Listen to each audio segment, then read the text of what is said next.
welcome back, watchbangers, to another lovely video on another lovely Friday here on the Berlin Time channel. I hope you've been looking forward to this video. I definitely had fun making it.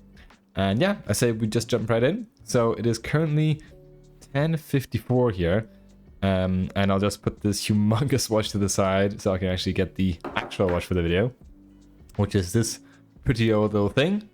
It's the watch from an acquaintance of mine. He gave it to me and asked me to, service it and check it out in general.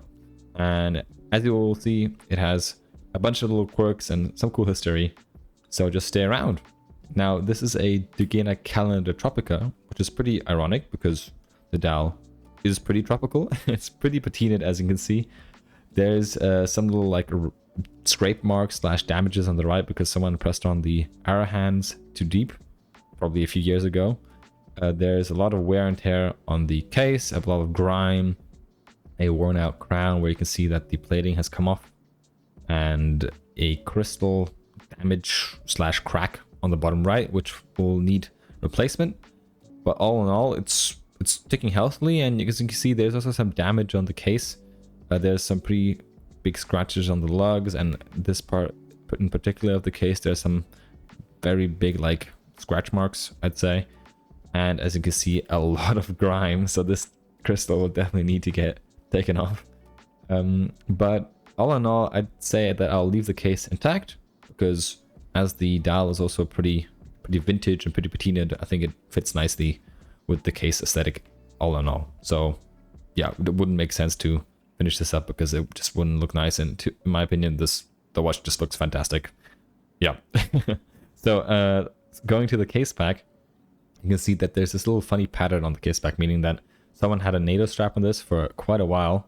And the case back also seems to be pressed on the wrong way because it's not, going through the lugs. Now there's some scratch here, someone's etched here some markings into the front side of the case back, which is weird because usually you just put it in the inside, but I mean, hey, whatever floats his boat. And a little new watch winder to test the watches. Just thought you wanted to see my newest addition to the watch tools. And yeah, I'd say we just start off by getting the tools. The Timegraphers are on the table. I'm prepared. And we can just go on and get the case opening knife and just pop off the lid on the back. Phew! I'm gonna stab this watch. Wow! And here we go. And ta-da! As you can see, there's nothing too special. It's a pretty simple movement design. I'm pretty sure it's not even in-house. But it does have a little watch movement marking, which we'll look at later. But first to the case back. As you can see, there's some pretty perlage on the back and some faint engravings, which I did not manage to decipher. But it looks pretty. That's what matters. Yeah. Now, to the movement itself, as you can see, the balance is ticking pretty healthily. I did not put it on the Timegrapher before. I probably have to get used to this. And as you can see, the case markings, the movement markings I talked about before, the Dugena 986, that's the caliber number, I suppose, but I'm pretty sure that they did not make this caliber in-house. I'm pretty sure it's an ETA movement, but I think we'll see more of that later. There's a big-ass movement holder ring around it, so we'll, I think, start by decasing the watch. We'll need a movement cushion, watch cushion, a few screwdrivers, and this little plastic stick, I guess is what we call it. Yeah, so we'll start by obviously unwinding the mainspring. That's the first thing you should do before doing anything else. We'll do this by turning the crown slightly. Let me just focus manually here so you guys can see a bit more. And you can see the ratchet is clicking over, and we'll just unhook the ratchet and let the ratchet wheel just spin out freely so that the mainspring, which is basically in the barrel under the ratchet wheel, can just, relax so that there's no power on the watch anymore. And you'll be able to see that the power which goes to the balance wheel, you can see that the amplitude is already slowly falling, and that the watch is slowly coming to a standstill there. There we go. Just the last few swings of life leaving the watch. Yeah, so it's done there. There's no more power on the watch. We can start by removing the stem and crown. Just unscrew that to unlock it and whoop, pull it out. And with the stem and crown off, we can focus our attention on the actual attachment of the movement in the watch case, and that is with like these lashes, these metal lashes, which hook into the movement ring in the case. So we have to unscrew these and take them off first. And these are pretty tricky to work with because the screw and the slot for it is milled like into the watch movement itself, and it has like a little like little roof over it. So those are pretty nasty to get out, but it worked out. But as you can see, it does take quite a while to fidget the little lashes off. So we just get that out of there finally, so we can decase the watch there. Goodbye. And now we can take out the watch movement holder because nothing is attached to it anymore. As you can see, it is humongous. And now we can flip over the watch to finally get out the nice movement and dial. Now, as I mentioned before, the dial is pretty patina'ed. So as you can see, the loom on the indices, for example, they're partially corroded or missing or dirty, and the indices themselves are also a bit corroded, dirty, unpolished. So there's nothing much I can do here. I'm just gonna blow off the big gunk and maybe polish the indices, but that's only a maybe. Now, as you can see, I also have a little watch part container organizer already prepped for this project. There's some stuff in it as well. For example, the screws for the lashes of the movement holder. And of course, we cannot miss and forget the lovely labeling. So this is a Dugena 986 for my anonymous acquaintance. I'm just keeping the name blurred because, I mean, for privacy reasons. I didn't ask the person, so I'll just do this way because it's a bit easier. And of course, we can't forget the Berlin Time logo and slap this sticker label onto the box, so we can start disassembling the watch movement. Now, let's put this up there so we can put everything inside. Let's start off by taking the hands off the dial. We'll use a little plastic sheet to protect the dial and use the Presto tool to just gently pull these hands off. So we let them grab around the stem there, and boom, all three hands are basically popped off, and we can just flip over the watch. But I took the long way and used the tweezers to gently lift the hands off. And the reason why I'm using plastic tweezers is, even if you might not see on but with a naked eye or a loop, if you use like metal tweezers, either it's brass or steel, for example, you usually scratch the polishing on the hands. So I tend to use plastic tweezers. We move on to remove the dial from the actual movement, and that is done by unscrewing these screws up there which hold these dial feet in place. So we just unscrewed this bad boy, and I did forget to do it on the second one. So once these two are unscrewed, I just take off the dial to reveal the dial side of the movement, which does look pretty complicated, but I'm sure I can manage. And we just put that into the movement holder so it is nice and movable. Now let's take off the hour wheel and unscrew the cover plate for the date lever, which basically locks the date wheel in place, I suppose. And we will have to be careful when removing this little date spring. And let's grab that. Let's just use a finger as a little counter balance, and boop. Okay, because these literally just tend to fly away. I think I saw on some Reddit there was like this watch spring space program thing, which is kind of funny, on the Watch Repair subreddit. Take off the date lever, and I think this is some sort of transmission wheel, I suppose, from the minute pinion to the date wheel, so it knows basically when to switch the date. And we can uncover the cover plate for the gearless works so that we can remove the date wheel. Let's take this bad boy off. I did remove a little transmission wheel there as well. And I'm not really sure how this 24-hour date wheel works. This probably is a sort of a pre-runner to the existing version, which has like a little spring-loaded finger. But I did manage to get it unhooked somehow, so I can remove the date wheel. So let's take this one off. Careful. And also remove the minute pinion, which is interestingly not going through the watch, but is rather connected to the power train, the gear train on the front side. And yeah, I don't really know. So there's this little hook on this little post, and there's a spring down there. Oh, I did manage to unhook something, I'm not sure what. So let's just take this off first. And yeah, okay, so there's definitely a spring down there. So, oh no. I guess we have another candidate for the Watch Spring program, but yeah. What I also find cool is that these older movements have these jeweled gear train caps, which is pretty cool. So they basically cover the jewel bearing and reduce the friction, which is super cool. It's a bit more of a hassle to produce, but in my opinion, it just looks amazing. And if you finish it nicely, it could be so cool. So yeah, let's take that off. I think that was for the escapement. And move to the gearless works. So take off the screw there. And we can work on removing this little setting system cover, which has the different positions in that little springed shape at the end. Let's get that off. And we can remove the setting lever spring, the clutch spring as well. There we go. Make sure that this doesn't launch into space. There we go. Then this one was pretty strong, I'm not gonna lie. Take off the setting lever. Take off the clutch. The winding clutch. And leave on the yoke. And with that, basically the front side is basically done. There's only the yoke left, but we'll probably remove that once we unscrew it from the front side. Now we can go on to the balance and unscrew that, so we can just put that away so it doesn't get damaged. And let's lift this up carefully and see if we can extract it.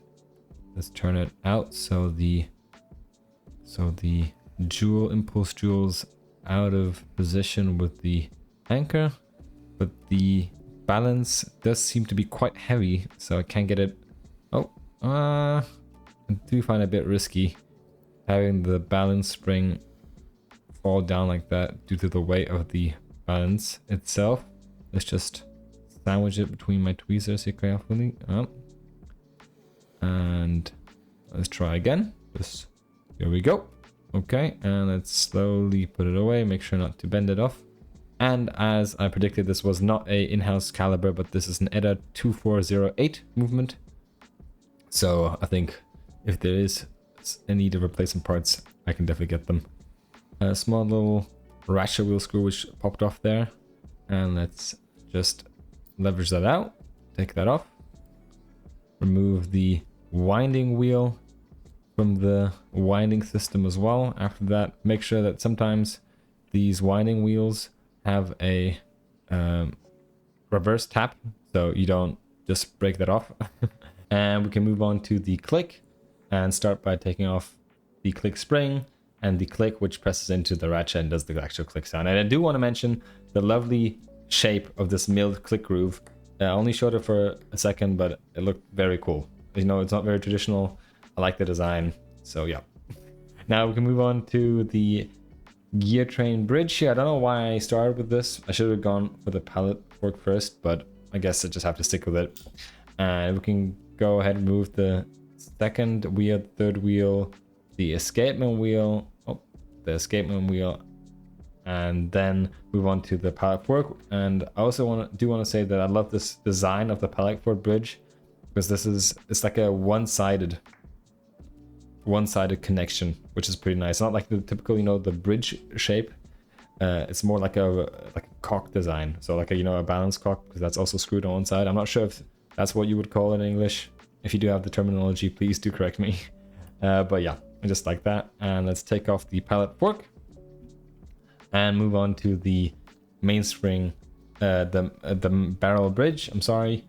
And since we don't have the the winding 2 system on there, we can just unscrew this and take that off. And with that, we've basically done the whole watch, in a sense, without the whole cleaning and reassembly. You know what I mean? So let's just lift this bad boy away. Oh, I dropped that there, clumsy me. And I don't know why I just didn't grab the center there, but I guess I'm just having one of those slow days.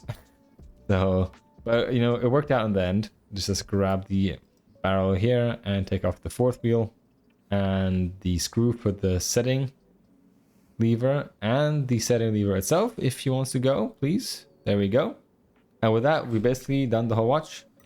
You know, we took out the gear train, the balance system, the escapement system, the winding system, the front and the back side. And the only thing which is left now are the shock systems, which I'll show you in a second. And this watch has the, you know, the ETA, I think it's the Niva shock, I'm pretty sure, system, which basically has these little two-pronged springs holding down the jewel caps. And interestingly enough, I'm pretty sure this is an older system because the Incabloc, oh sorry, the Incabloc, it's the Incabloc system. The Incabloc itself is screwed into the main plate, and I think the modern versions are pressed. So this probably had some reason, but if you guys know it, please let me know. I'm curious. And we can just go in there after opening the springs with some Rodico and just lift out the jewel cap carefully. Close up the springs as well, so that when I clean this, the spring doesn't, you know, get tangled somewhere or bent or damaged. And these jewel caps are made out of two parts. We've got the actual jewel, you know, the red thing, and the little like cap which it sits in. So there's the jewel and the cap.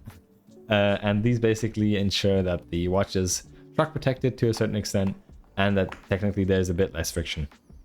And here I'm putting these two components of the shock system into a little separate box. We do the same thing on the front side.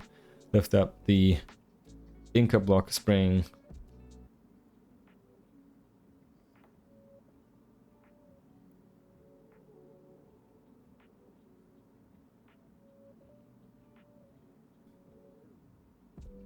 Tap in with some Rodico.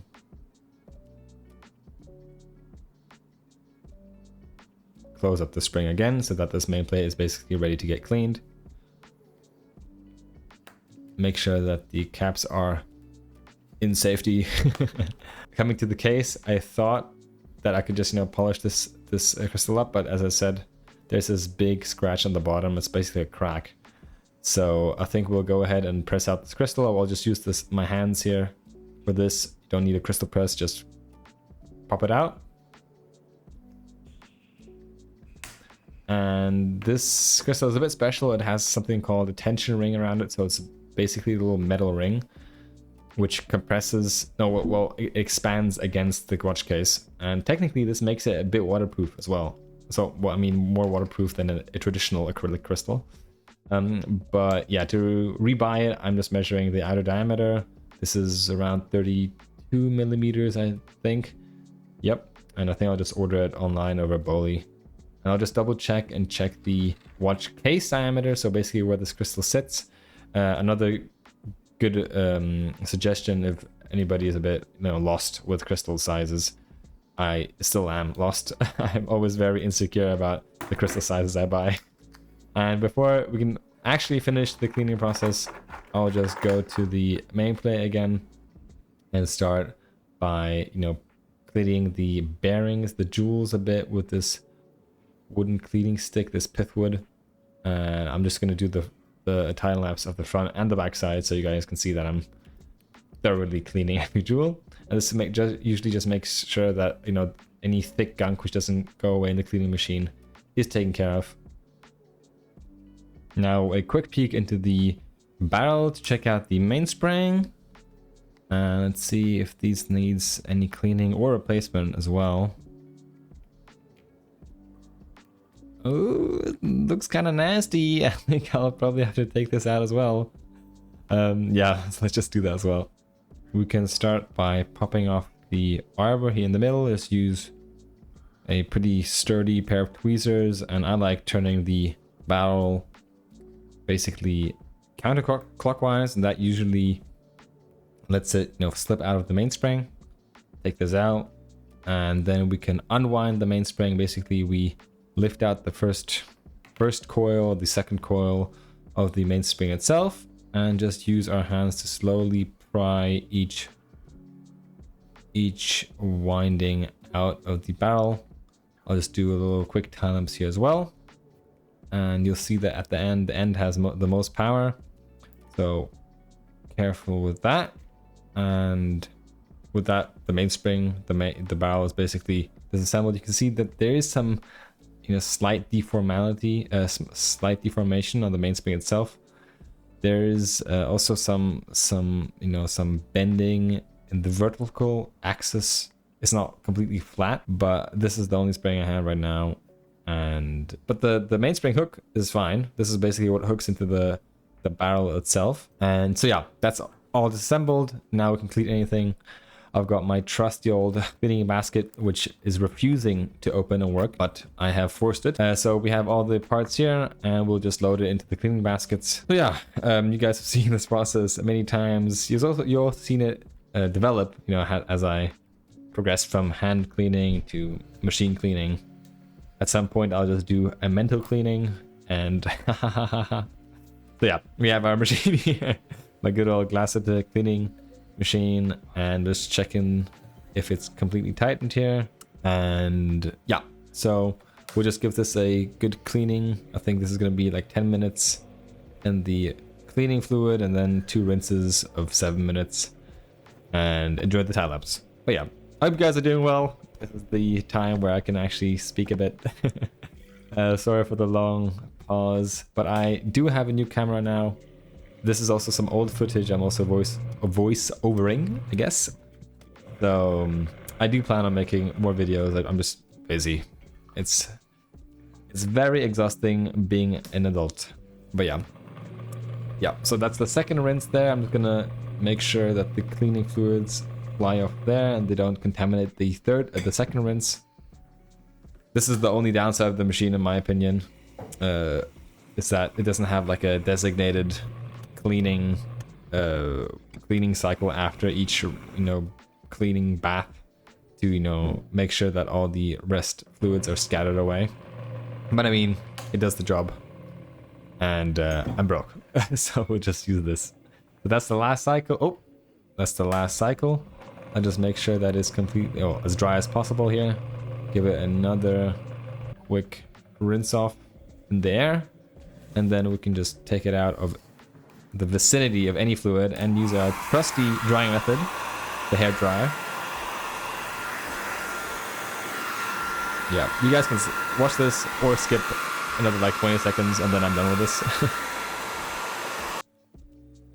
I'm always afraid that some spring might just like jump out of the basket, but it's not happened before, so I'm sure it will not happen in the future either. So we have our mainspring here, which I've tucked away in this plastic bag so there's no like big dust or contamination. And we'll start with cleaning it. I just use the cigarette paper because it doesn't have too many like pieces of dirt sticking to it. It's kind of clean in my opinion. And I like ripping this up in little pieces, and then we'll just give it a little soak in first naphtha or benzene to basically take off all the fats and oil and gunk and grime. And I just like, yeah, basically massaging the length of this mainspring with this marinated cigarette paper. So I'm just trying to get every surface here, and then we can wipe this down the same way with some cigarette paper dunked in alcohol to just keep it clean, you know.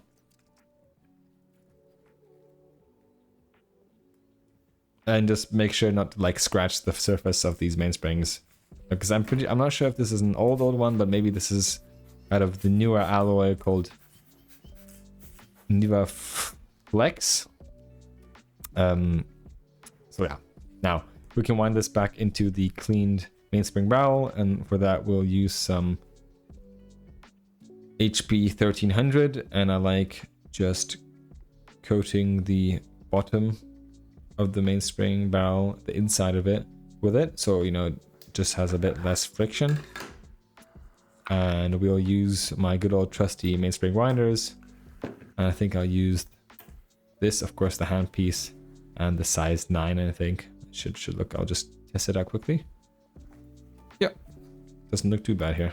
Okay, so now basically we put this handpiece and connect the two together. The winding arbor goes through the mainspring in the middle there. If you do this at home or by hand, doesn't really matter. You really have to remember what way the mainspring was wound into the mainspring barrel. And I like by, you know, taking a picture when I first open any barrel, I take a picture or make a note, a little sketch of how the mainspring is wound, so that when I put them back together, I know basically what way or what direction I have to wind this mainspring. So yeah, it is fully wound into the mainspring winder, and I can just remove the winding arbor carefully here from the center, because sometimes it likes to jump out as well with the arbor, but oh, it looks safe. Let's see if I can focus the camera. You can see it's now nice and shiny in the middle, wound up there. And now we just slowly press it down, a little close-up shot, and boom. There we go. I've pressed the mainspring back into the barrel. And now we just have to lubricate the top a bit. Like that. And like this. And on the opposite side as well, so it's nice and symmetrical. Maybe it's a bit overkill, but we'll see. And reinsert the arbor there as well, of course. It's a bit tricky, but I did manage. And lastly, we can press on the barrel lid. You can just do this by hand or by using this little, I don't even know what this is, like a little box closer design thing, €4 on AliExpress. You can also print it yourself. But with that, the mainspring is done. The power of the watch has been saved or reinstated. So yeah, we can move on to the actual watch work and start by oiling the mainspring bearing. So basically, this isn't a jeweled bearing. This is just a drilled hole where the arbor goes through. And we can go on by adding the fourth wheel to the base plate. And right next to it, we can drop down the mainspring barrel. And as I oil the barrel on the arbor on the top, I'll just add the barrel bridge above it. So then that part is all covered up. We'll just have to screw this down. And then half of the movement is already done. It's a simple movement to add the 3 screws there. And let's just tighten it down, make sure that it's nice and flat on the arbor so that we don't press into anything or bend anything. So that's screw number 1, screw number 2, and screw number 3. And to continue the gear train, we add the third wheel, the second wheel, which is, as I said before, also the seconds wheel, for the seconds hand. And then we can add the escapement wheel last. Make sure that it's sitting in its jewel, and finish off by topping the whole gear train off with its bridge.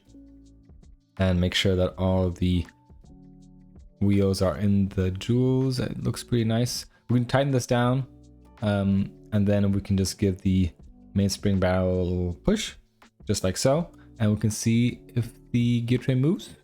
Oh, looks nice. The end shake looks also decent as well. And we can move on by attaching the whole click system and the winding system. So this is the click spring. I'm just making sure it's right, nice in its place. And then I'll add some lubrication on the friction point where the click lies on the mainspring, on the barrel bridge. That's the cool looking click. The click spring is also doing its job. And then we'll top it off with the ratchet wheel, which, as you can see, basically engages with the click already. And we'll just screw this down so that that whole part's done. And I did forget to video the screwing down part. I'm also adding some moly for the friction points on the winding wheel. Adding the screw, and again, I forgot to film the screwing down part. Now adding the pallet fork, which basically does the ticking sound, which is pretty funny. And just make sure that the pallet fork is also sitting in its place, not that we screw down the bridge and it just snaps and then I'll have to buy a new pallet fork, which would suck. But this looks pretty good. And I'll add the screw here and screw this bad boy down.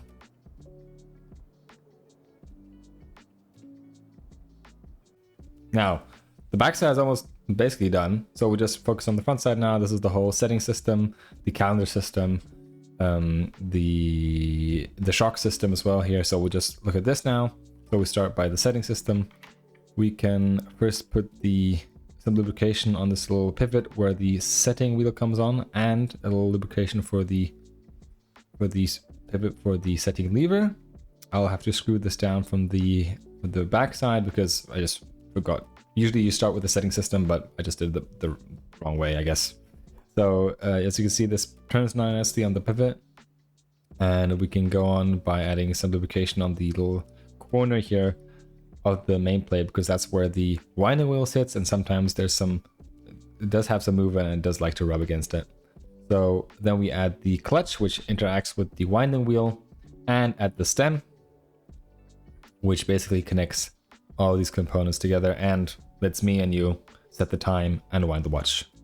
Now next is the yoke, which basically locks in with the clutch and pushes and presses it away from the winding wheel.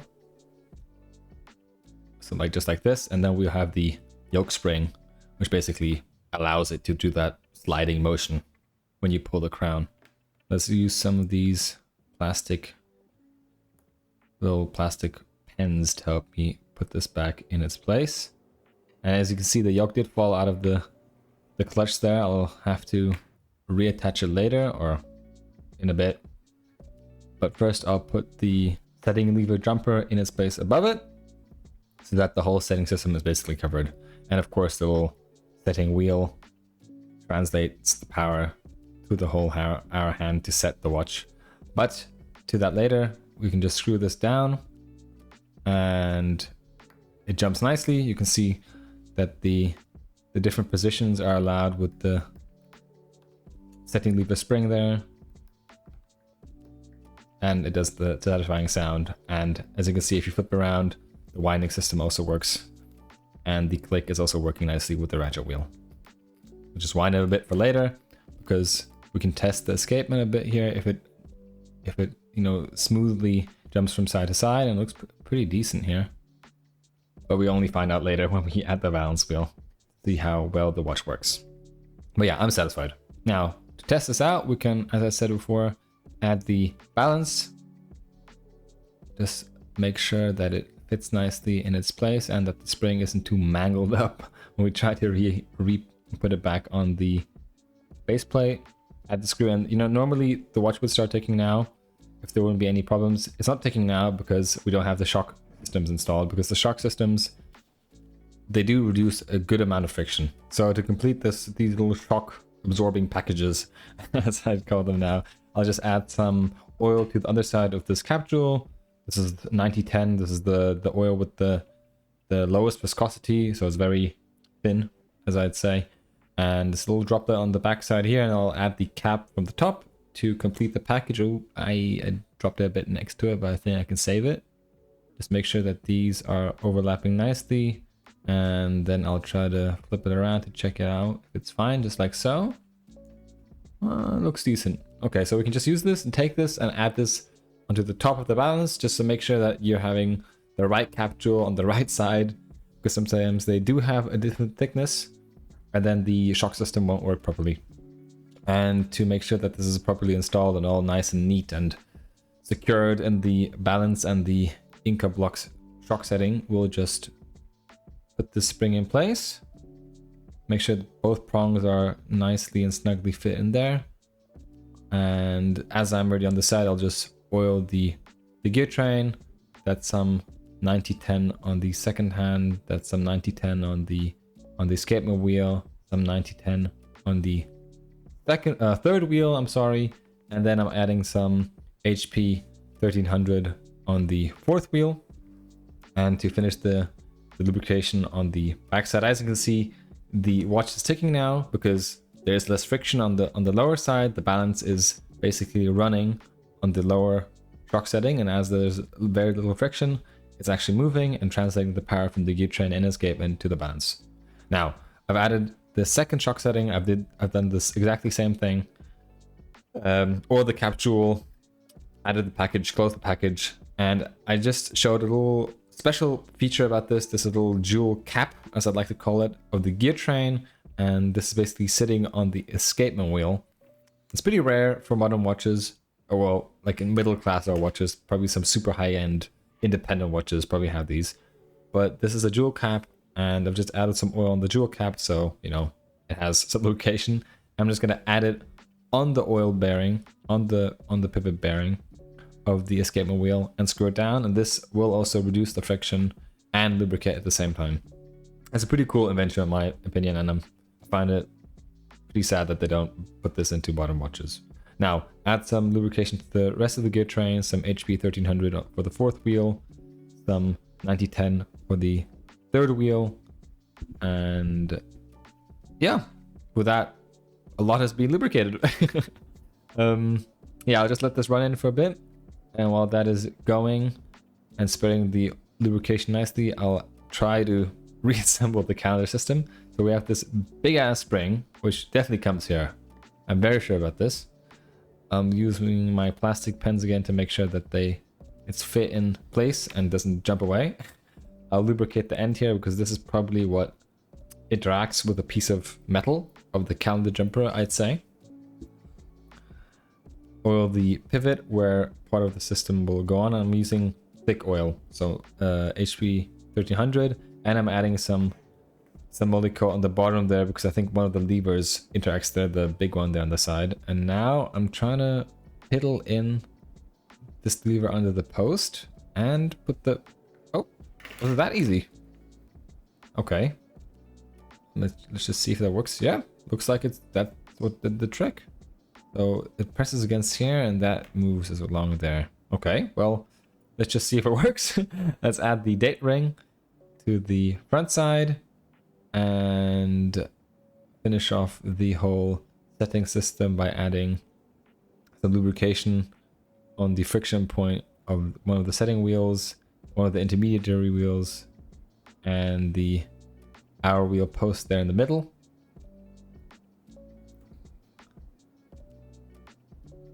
Not the hour wheel post, I'm sorry, the minute wheel. Add the intermediary wheel there, and let's add the date jump cover as well here. Screw it down so that the date ring does not have a chance to escape, basically. And that's also the cover for the setting system. Now this is part of the date lever function, I think. This goes there, and that little spring goes into that hole. Right, and that's one of the wheels which translates the power to the... Okay, so that's the wheel which translates the hour movement according... Or well, it translates the date movement according to the hour movement. And that's the spring for the date jump lever. Another tiny spring, which hopefully doesn't jump away. Okay. And add some lubrication on the spring end here, because that's what's going to be pressing against this little date lever. Damn, I don't know how to get this in there. Okay, so that's already on its post, and then I'll probably have to press it in. I sadly did not record it for you guys, I'm sorry. And finish it up with a cover. The cover plate for the lever. And the screw. And screw it down. And with that, I can just add the hour wheel as well. Make sure that's all engaging. And let's just test it out. So we turn the wheel. Oh, that just jumped out. We turn the crown. The hour wheel moves. As you can see, the hour wheel translates the power to the date jumping wheel. And that's it. We add the dial. Make sure that you have... Oh, I'm using finger cuts because it's a nice tropical dial. Make sure it's all snugly fit on there. And now we can fixate the dial screws again so that they're pressing into the dial feet. That's one side, and then the other side. A bit difficult to film. And add the arrow hand. Make sure that it aligns with the indice on 12 as the day has jumped. Press that down. Add the minute hand right above it so that the hour and the minute hand are synchronized, as well as the date jump. Oh, doesn't really want to get on there. After fixing, I press it down.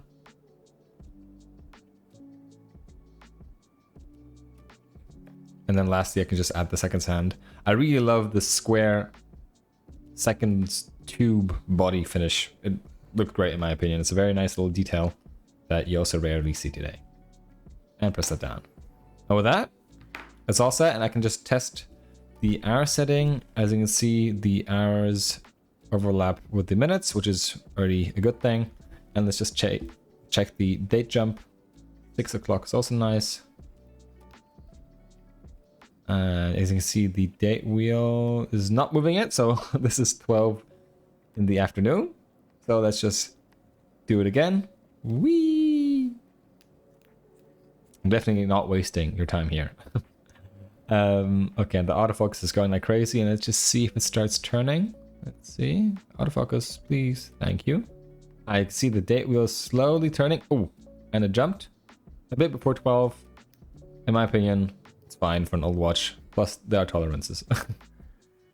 So, and I'll go by cleaning the case a bit here before I can recase the watch. I'm just using some wood to scrape out the grime and dirt in this time lapse, because this did take a bit. And then I'm also going between the lugs, around the stem, crown tube, in the actual case itself,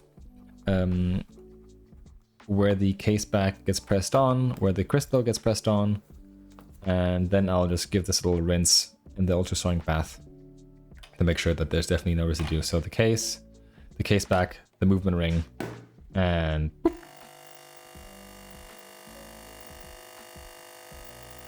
Okay, after that's done, take it out, make sure that I use a little towel so I can already absorb some of the moisture and the water.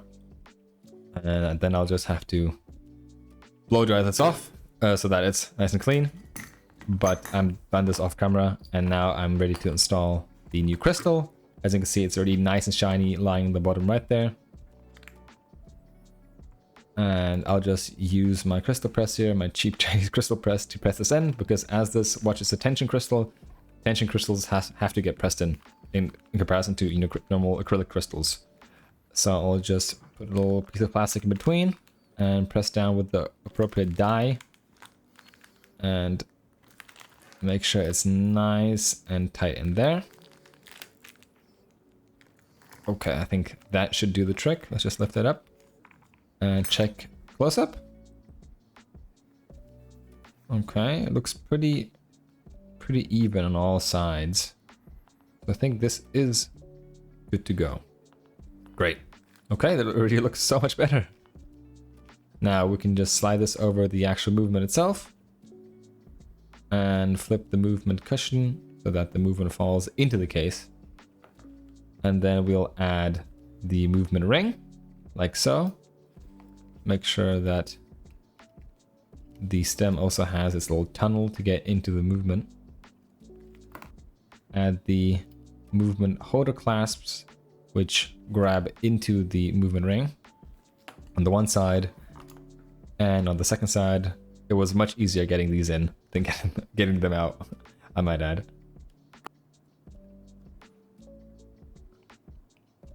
Okay, make sure that they're super tight. And lastly, we can add the stem into the movement, through the crown tube, through the movement ring, right into there. Doesn't really want to get on. Let's see. Oh, there we go. Okay, that's done. Screw down the screw for the setting lever so that it's nice and tight and doesn't fall out of position and allows the stem to fall out, and it's pretty secure. Good. I'll just wind it up fully, and the balance is beating very nicely, I might add. And let's just see what this watch is doing, what condition it's in, what job I did. And we start out with a pretty high rate, plus 60 seconds a day, a low beat error, and a pretty low amplitude. So 220 for a Swiss watch is pretty low. I'll try to get it up. I can't promise anything, but otherwise the line looks nice. I'm just checking the back side here as well to see if the rate changes dramatically. The amplitude is pretty much the same, and the rate is not changing much either. So that means the pivots and the jewels are in pretty good condition. We'll just have to regulate this into the rate I wanted. So now I'm just pushing and prodding on the regulating arm here, and Oh, that was too much. You saw the balance stop there, and off camera I'm looking at the Timegrapher to see how the rate is behaving, and obviously I have found a sweet spot, plus 2 seconds. The amplitude did not increase. Yeah, it's probably an issue with the escapement or the old mainspring barrel, or maybe some lubrication, but it's in decent condition. 220, as long as the rate is okay, it's okay. Now, I will be adding a new gasket because, you know, the old gasket literally just broke off while handling the watch. So we have a replacement gasket. It's a bit thinner. It still does the job. I tested it off camera. So we'll just add some silicone grease to this so that it's just a bit more, it just has a better sealing quality, I'd say.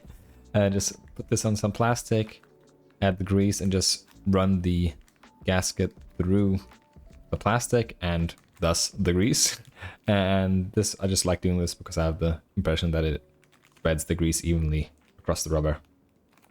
So do this a couple of times until I'm satisfied, and use some tweezers to just snap this into the gasket groove on the case back. There we go. Oh, doesn't really want to.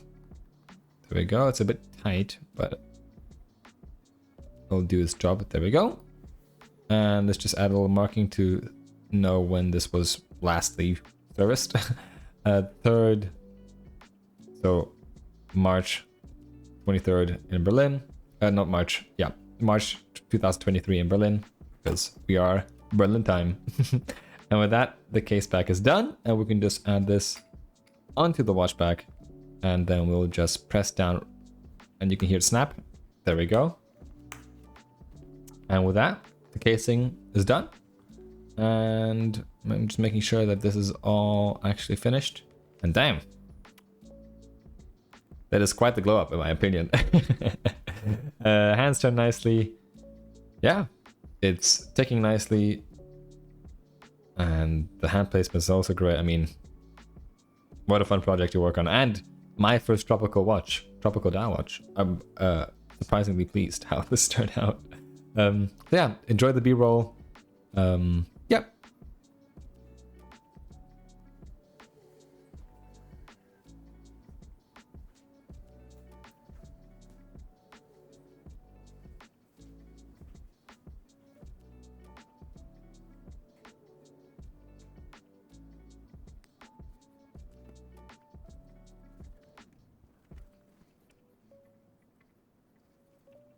And that's about it for today, guys. Thank you for watching the video. I hope you guys enjoyed it. I apologize for the shitty lighting quality and the differences in it. And my voiceover, my gums still have to get used to speaking English again. But I hope you guys enjoyed the video, as I said before. And yeah, stay safe, stay healthy, and keep on banging, watch bangers. Bye-bye.